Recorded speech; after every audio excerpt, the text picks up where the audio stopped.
ಗೊತ್ತಿಲ್ಲ, ಅದಕ್ಕೆ ಅದರದೇ ಆದಂತ ವಿಶೇಷತೆ ಇದೆ. ಏನು ಅಂತಂದ್ರೆ ಈ ಉತ್ತ ಬೆಳೆಯೋದ್ರಿಂದ ಏನ್ ಇಂಡಿಕೇಟ್ ಮಾಡತ್ತೆ ಅಂತ ಅಂದ್ರೆ ಸುತ್ತಮುತ್ತ ಗ್ರೌಂಡ್ ವಾಟರ್ನ ರೀಚಾರ್ಜ್ ಮಾಡತ್ತೆ ಅಂತ. ಸೊ ಈ ಉತ್ತ ಎಷ್ಟು ಉದ್ದ ಇದೆಯೋ ಮೇಲೆ ಒಳಗಡೆನೂ ಅಷ್ಟೇ ಉದ್ದ ಇದೆ. ಮತ್ತೆ ಮಣ್ಣನ್ನ ಪೋರಸ್ ಆಗಿ ಮಾಡುತ್ತೆ.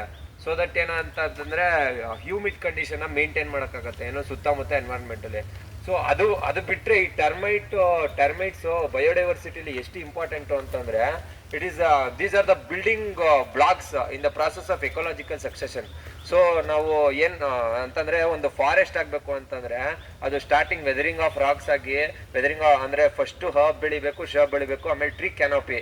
ಸೊ ಸ್ಟಾರ್ಟಿಂಗ್ ಇವೆಲ್ಲ ಹೇಗೆ ಅಂತಂದ್ರೆ ಇವೆಲ್ಲ ಬಿಲ್ಡಿಂಗ್ ಬ್ಲಾಕ್ಸ್. ಇವಿಲ್ಲ ಅಂತಂದ್ರೆ ಮುಂದೆ ಪ್ರೋಗ್ರೆಸ್ ಆಗಕ್ಕಾಗಲ್ಲ. ಸೊ ಅದಕ್ಕೋಸ್ಕರ ಟರ್ಮೈಟ್ ಮೌಂಡ್ ಎಲ್ಲಿದೆ ಅದ್ ನಾವು ಪೂಜೆ ಮಾಡ್ಕೊಂಡ್ ಬರ್ತೀವಿ.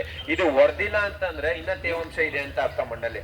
ಇದು ನೋಡಿ ಎಷ್ಟಿದೆ, 6.5 ಅಡಿ ಇದೆ, 6.5 ಅಡಿ 7 ಅಡಿ ಮೇಲಿದೆ ಅಂತಂದ್ರೆ ಇನ್ನ ನಮ್ ಸುತ್ತಮುತ್ತ ವಾತಾವರಣದಲ್ಲಿ ತೇವಾಂಶ ಉಳ್ಕೊಂಡಿದೆ ಅಂತ ಒಂದು ಇಂಡಿಕೇಶನ್ ಇದೆ.